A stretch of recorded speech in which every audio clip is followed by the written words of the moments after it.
La clase de hoy, ¿se acuerdan que habíamos hablado de la tríada vitruviana? La clase de hoy es sobre la utilitas, o sea, sobre la utilidad. Leland Roth dice en la introducción a su libro Entender la arquitectura, que la arquitectura es el único arte inevitable. Porque, y ya les he comentado esto, de todas las artes, es la única que estamos sí o sí en contacto porque vivimos en un mundo arquitecturizado, vivimos en un mundo donde la arquitectura, digamos, nos da cobijo. La diferencia entre el hombre y los animales es que el hombre construye su hábitat igual que muchos animales, pero no lo hace con un código genético predeterminado que obliga al animal a construir siempre igual. Ustedes saben, los pájaros, las abejas, los caracoles tienen su propio hábitat. Pero el hombre es el único, digamos, que construye inventando cada vez que puede y cambiando y tratando de innovar y de hacer, digamos, realidad no solamente un refugio, sino también un espacio para vivir y soñar. Y es en ese vivir y soñar, concretar aspiraciones, donde la arquitectura se convierte en un patrimonio, en una especie de libro de historia hecho en materiales, ¿sí? La arquitectura, como habíamos dicho, era ciencia y arte de la construcción, y yo les hablaba de la tríada vitruviana, donde Marco Vitruvio dijo que una buena arquitectura es una arquitectura equilibrada, donde la firmitas, la utilitas y la venustas se mantienen en grados de equidad. Nosotros habíamos hablado en la clase que tenemos el objeto arquitectónico que está encerrado en esa especie de círculo celeste donde estaríamos descomponiendo ese objeto arquitectónico en tres patas. Ese objeto arquitectónico está puesto en un entorno, en un sitio, en un lugar, y ese lugar está, digamos, en el marco de una cultura. ¿Qué es la utilitas? La utilitas define la utilidad, la función del edificio, ¿sí? Entonces, ¿sirve el edificio, se pregunta Leland Roth, para realzar para sus fines? O sea, hacia adentro sirve y hacia afuera. ¿El edificio sirve para realzar el entorno? O sea, hacia adentro del objeto sirve para que uno pueda dormir, comer, estudiar, escuchar clases, ir al cine. ¿Y cómo se comporta ese mismo edificio en relación al resto de lo construido? ¿Sí? La firmitas, habíamos hablado de que era la solidez y la resistencia al paso de las inclemencias del tiempo. Y el día, no mañana, sino el otro miércoles, vamos a hablar sobre la venustas, que es, digamos, lo que está en relación con el placer, con la belleza, y que las preguntas serían si el lugar, si el espacio, si el edificio es atractivo y si además sirve para que uno se sienta bien, para proporcionar satisfacción y placer. Ahora veamos el tema de la utilitas. La utilitas tiene que ver con utilidad, con función. Leland Roth, nosotros les vamos a dar 4 textos para esta clase. Esos 4 textos son el texto de Leland Roth, de Entender la arquitectura, y 3 textos de fundamentos de la arquitectura, donde 2 textos de fundamentos de la arquitectura, uno que habla sobre el programa y otro que habla sobre el movimiento, y un 4.º texto sobre el programa, que es de Muñoz Cosme. Los textos, como todos sabemos, no son digamos, ni complementarios, son complementarios en el sentido de que cada uno dice algo interesante, aunque algunos temas se solapen y aunque algunas palabras no sean las mismas. O sea, en realidad, cada uno de estos teóricos va a dividir el tema de la utilidad según su propia manera de clasificarlo. Por eso nosotros en los exámenes, cuando preguntamos, no decimos ¿cómo se clasifica la utilidad? Porque no hay una sola manera de clasificarla. Entonces decimos, ¿cómo clasifica la utilidad Leland-Ross? ¿O cómo la clasifica la utilidad Muñoz-Cosme? ¿Sí? ¿Por qué les damos cosas que no son todas iguales? ¿Por qué les damos dos textos para un mismo tema? Porque, como les digo, hay algunos aspectos que están resaltados en algunos textos que, por ejemplo, tienen que ver con la época en que se han escrito. Hay textos como el de Fundamentos de la Arquitectura, que es un libro del 2016, es un libro editado antes de ayer, y el de Leland-Ross tiene ya 20 años. Entonces, hay ciertas cosas que se dicen en un texto que son como más actuales, y otras que están muy bien escritas, como el de Leland-Ross, que entonces también es útil tenerla. Pero, insisto, pueden estar categorizadas de diferente manera. Eso también está bueno porque ustedes vienen a la universidad y en la universidad no hay un pensamiento único. Lo que ustedes tienen es que, digamos, desarrollar el pensamiento crítico, tratar de pensar por ustedes mismos, analizar lo que existe, y eso significa leer lo que varios autores dicen. No lo que un autor dice, sino lo que varios autores dicen. Entonces, ¿cómo clasifica Leland-Ross el tema de la función? Él dice que la función la podríamos plantear, entre otras cosas, en pragmática, circulatoria, simbólica, psicológica. Después menciona dos aspectos más que son acústico y ambiental. ¿Y qué es lo que quiere decir con cada una de estas clasificaciones? Cuando habla de la función pragmática, pragmático es casi parecido a práctica, ¿no? O sea, cuando alguien dice que alguien es pragmático, es que es alguien muy práctico, que resuelve las cosas fácilmente, ¿sí? Entonces, pragmático significa que la aptitud para el uso en particular, ¿cómo se ve? Se ve si algo está bien dimensionado para que las cosas funcionen. Se ve si está bien ubicado, bien acondicionado y con los materiales y la tecnología apropiada. ¿Qué quiere decir? Por ejemplo, si yo tengo un dormitorio para un matrimonio, para resolver la función pragmáticamente, lo mínimo que se puede pedir es que en ese dormitorio entre un lugar para que duerman 2 personas.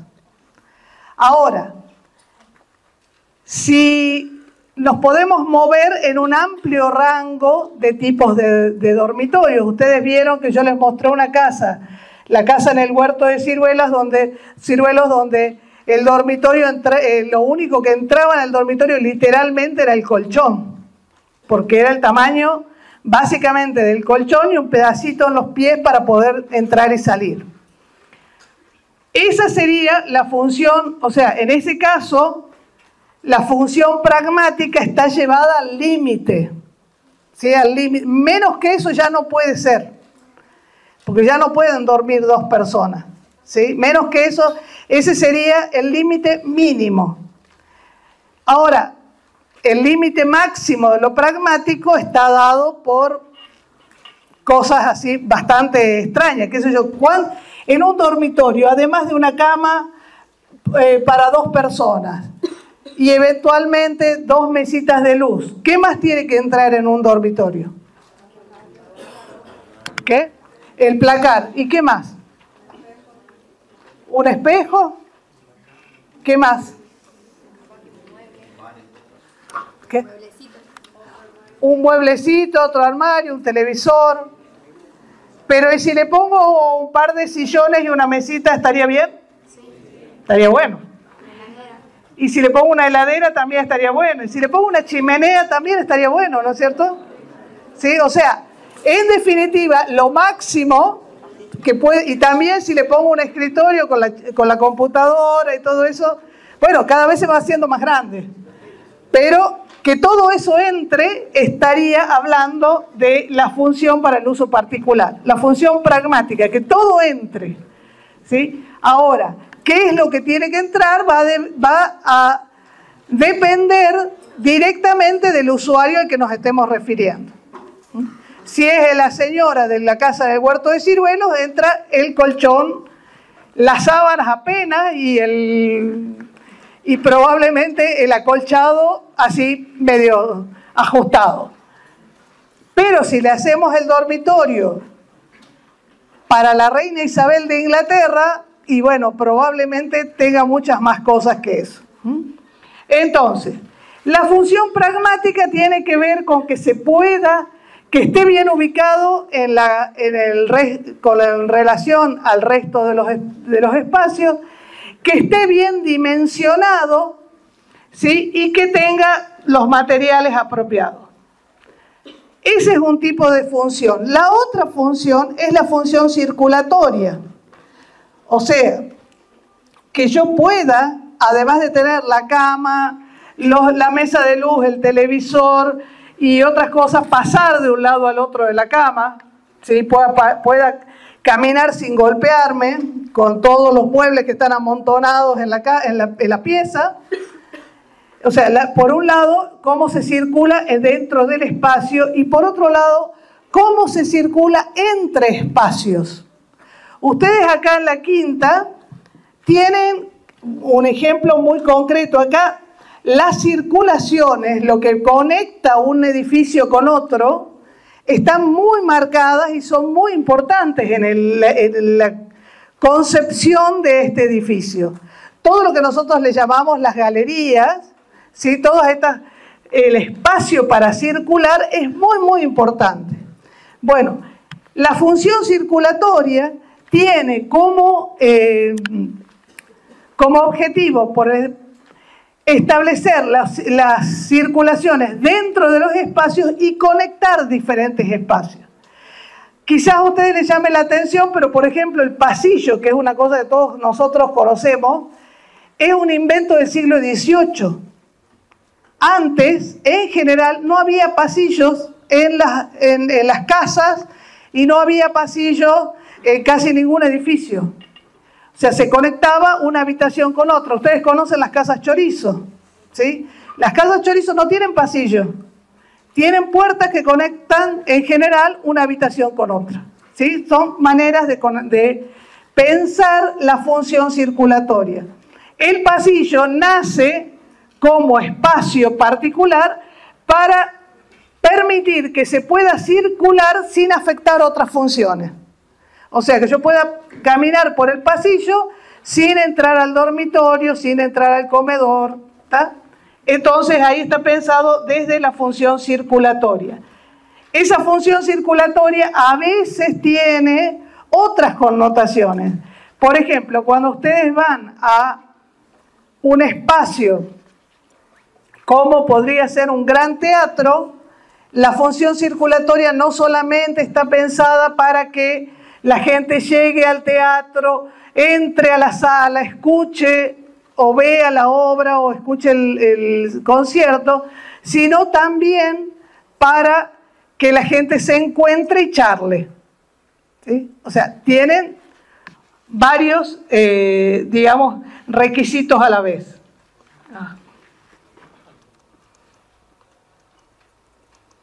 Vamos a pasar. Por otro lado, ese requisito también nos lleva a otro tipo de función, y que es la función simbólica. ¿Qué es la función simbólica? Que es la aptitud para que algo parezca lo que es, ¿sí? Entonces, fíjense, estacionamiento, a nadie le importa demasiado en el estacionamiento qué imagen tiene. ¿Por qué? Porque ahí lo más importante es la función pragmática, o sea, es mucho más importante en un estacionamiento que entre los autos a que el estacionamiento parezca algo fantástico. O sea, si en un estacionamiento yo no puedo usar el radio de giro y no puedo estacionar auto, estoy complicada. ¿Por qué es eso? Porque hay algunos programas de arquitectura donde lo más importante es lo práctico. Y hay otros programas de arquitectura donde lo más importante es, o sea, lo más importante de todo sería lo simbólico. Sería, digamos, brindar una imagen que pueda transmitir un mensaje. A ver, ¿a ustedes se les ocurre algún ejemplo donde sea más importante lo simbólico que lo práctico? Una iglesia, perfecto.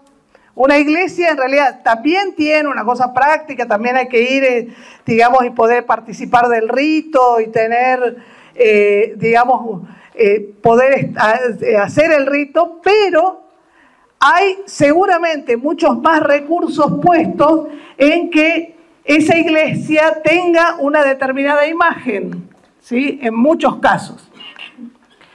Bueno, entonces, por un lado tenemos algunos edificios muy prácticos y otros edificios que son intermedios. La vivienda, por ejemplo, es una cosa que está a caballito entre el estacionamiento y la iglesia. Porque a la gente que cuando uno le van a hacer una casa, obviamente le interesa y mucho que las camas entren, que se pueda circular por el pasillo sin molestar los dormitorios, le interesa que funcionen todas las instalaciones, le interesa que entre el sol de manera correcta, que no se le llueva a la casa, todo eso interesa, pero también interesa que la casa diga cómo es el que la vive, ¿sí? De alguna manera la casa es el reflejo del dueño, de los dueños, ¿sí? Y entonces, por eso hay gente que dice, no, yo para mi casa quiero una casa con un techo a 2 aguas, o yo para mi casa quiero una casa de vidrio, o para mi casa yo quiero una casa de piedra con mucha madera, porque la casa, más allá de la función utilitaria, también tiene una función simbólica. Y en ese sentido, pero es 50 y 50, ¿no? Está ahí en el medio, en los seres mortales más comunes. Probablemente si le hacen la casa a la reina de Inglaterra, ahí estamos con una función simbólica muy importante porque se da de hecho que lo práctico va a estar resuelto. Y tenemos el otro extremo, los monumentos. Un monumento, la función simbólica es prácticamente lo único importante, ¿sí? El monumento no tiene por qué ser útil nada más que como imagen. Entonces, pero a veces las funciones simbólicas son extrañas, ¿no? Porque dependen de códigos. Entonces, por ejemplo, ¿ustedes me pueden decir qué es el edificio de la derecha? Es una iglesia. ¿Y el edificio de la izquierda? Es una iglesia. Pero son totalmente distintas, ¿sí? Y es una iglesia hecha con un código muy diferente en una época muy diferente. Entonces, ahí es cuando nosotros tenemos que conocer los códigos que se manejan en cada tiempo y lugar para poder responder a la función simbólica. Por ejemplo, este es un edificio que está en el barrio Obispo Piedrabuena, un edificio hecho por el arquitecto Carlos Prieto. Cuando este edificio se estaba haciendo, hace muchos años, yo venía a la facultad en ómnibus porque era estudiante, y entonces una vez venía y estábamos pasando por el frente del edificio y había 2 señoras muy viejitas sentadas delante mío que decían, ay, ¿has visto ese edificio que están haciendo ahí? Ay, sí, ¿has visto? Le decía la otra, a mí me han dicho que es de una secta. Y era, fíjense, la función simbólica. El arquitecto, para enfatizar la verticalidad, lo que hace es, acá, ¿sí?, terminar estas columnas en punta.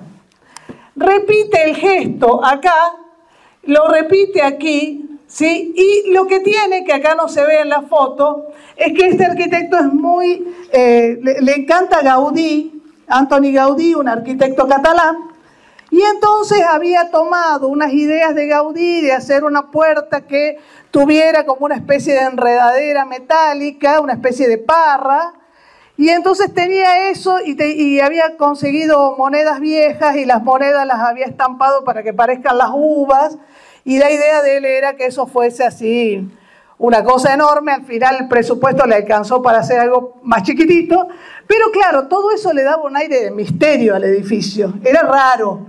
Encima era un edificio que no tiene una planta cuadrada, sino que tiene una planta octogonal, con lo cual también parece una torre de iglesia. Entonces, estas pequeñas tonteras que eran el triángulo en vez de un dintel recto, un dintel triangular, una especie de arco apuntado, más las ventanas que terminaban iguales, le daban cierto aire gótico, extraño. Entonces tenía que ser un edificio religioso, pero extraño, o sea, una secta.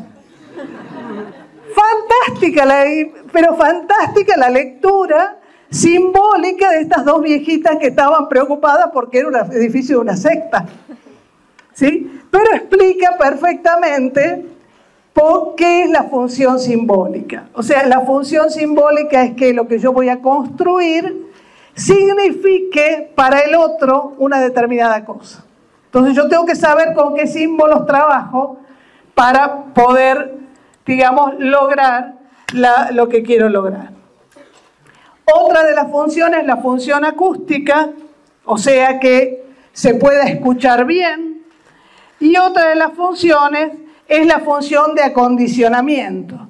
Por ejemplo, esto es el Panteón de Roma, que ya hemos hablado porque es la cúpula que tiene 44 metros de diámetro, bla, bla, bla, bla, bla, bla.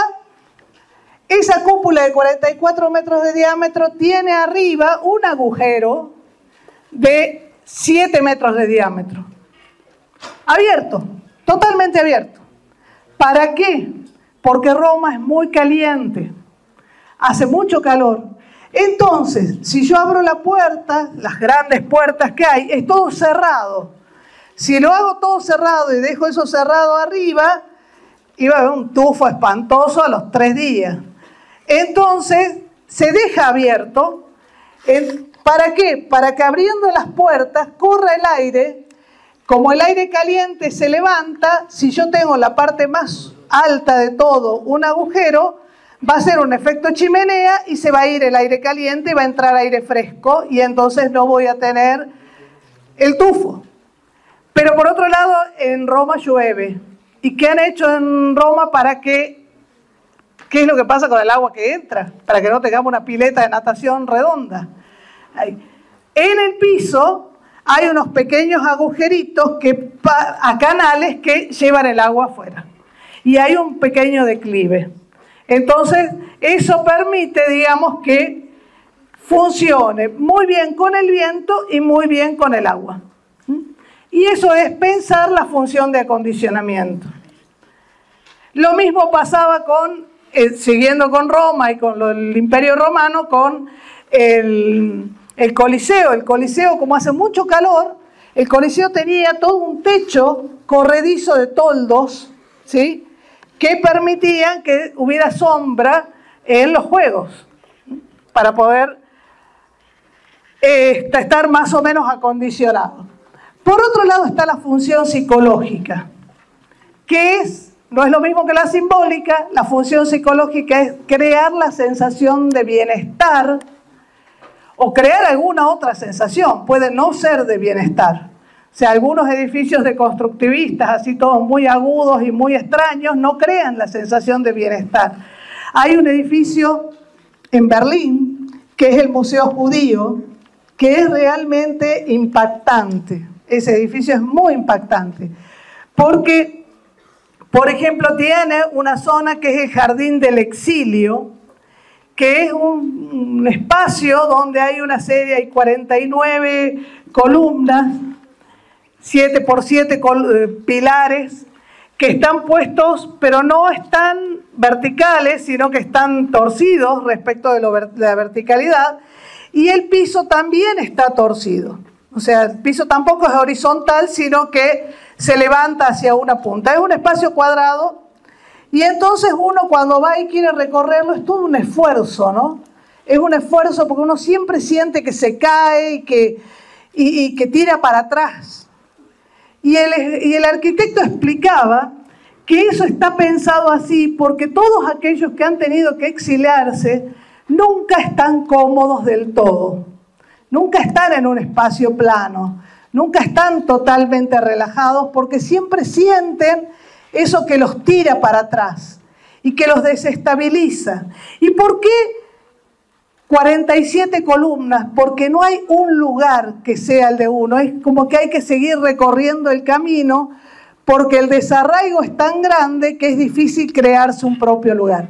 Bueno, eso es una manera arquitectónica de cumplir con la función psicológica. ¿Qué es lo que estaban haciendo acá? No era un bienestar, lo que están queriendo mostrar es la angustia y el malestar de aquel que ha tenido que dejar a la fuerza su lugar, ¿no?